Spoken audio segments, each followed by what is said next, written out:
Hey guys, what's going on? Welcome back to the channel. My name is Hart. Today I have two NBA player props I like for tonight's game three of the NBA Finals. Coming off a 2-0 sweep there in game one. Didn't have any picks for game two. Now I have two more for game three. So we're back on schedule for tonight's slate, tonight's game. So make sure to hit that like button and subscribe. Check out my Patreon link down below for more price pick plays for this slate tonight. I'll have a few extra plays on there. And yeah, let's get into this breakdown. Make sure to hit that like button and subscribe as well. So without the fluff, let's get into these picks. The first pick, or excuse me, sorry. Just want to say follow me on Twitter at HeartDFS, and I was going, recapping those plays from the first video, game one. As you can see, we get the 2-0 sweep. Jokic over 10 assists. I think he finished with 14. And Caleb Martin, less than 29.5 fantasy scores. So absolutely nailed those. Off to a nice 2-0 start there for these finals. So looking to continue that into tonight. And the first one I have you guys tonight is going to be the over here of PRA for Michael Porter Jr. So a guy I haven't gone to too much this season, but I really like the spot he's in right now.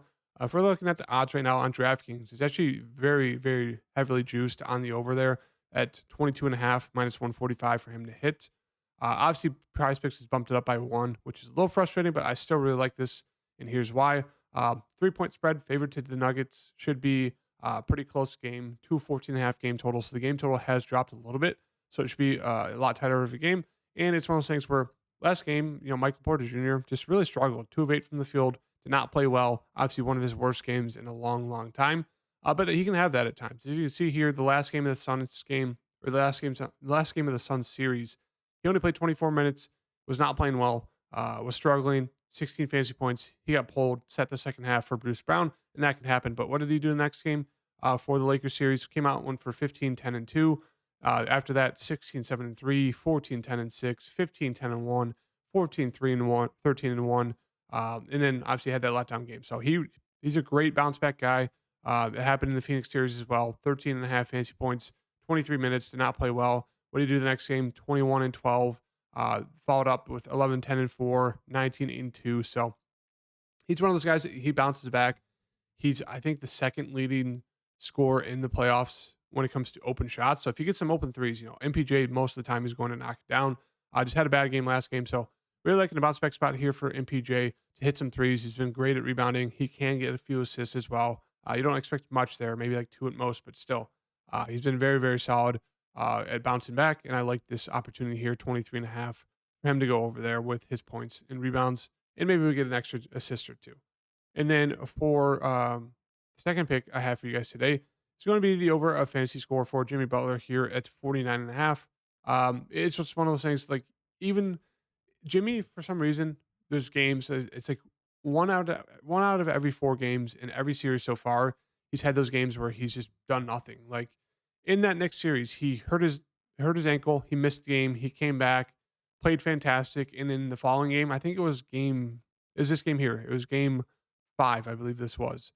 He played for 43 minutes, so he still played a ton, but he only shot the ball 12 times. He's very non-aggressive. A lot of pump fakes, just not doing much besides he got to the free throw line a good amount, 9-11. Most of his points came from the free throw line. Otherwise, he was just rebounding and passing the ball. Like he was standing in the corner. It's just one of those games where he's just super non-aggressive. He did that once in the Boston series as well, and he just did that in that last game here. And it's one of those things. He's still going for a massive amount of fantasy points. Why? Because he's great at getting rebounds. He becomes a playmaker, so he gets assists, and then he's fantastic getting steals and blocks. But for the most part, steals. He can easily rip off 3 to 4 steals in a game. We've seen it a ton of times throughout these playoffs.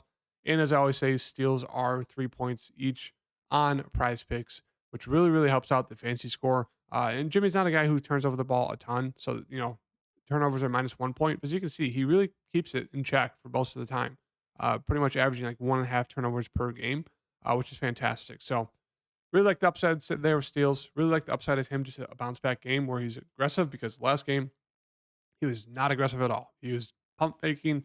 He was just hiding. Wasn't doing much. Maybe it's because his mind's elsewhere with his dad, or it's just one of those things where his ankle's hurting. Who knows? But he just has these random games where it's just like he disappears the whole game, and it just the team takes over for him. So I like the bounce back spot here for Jimmy. I like the bounce back spot here for MPJ. 2 picks for today. Going to be those 2 guys. I'll have a 6th pick on my Patreon link down below. Maybe an extra one as well. So make sure to check that out. Hit that like button, and I'll see you guys tomorrow. Peace.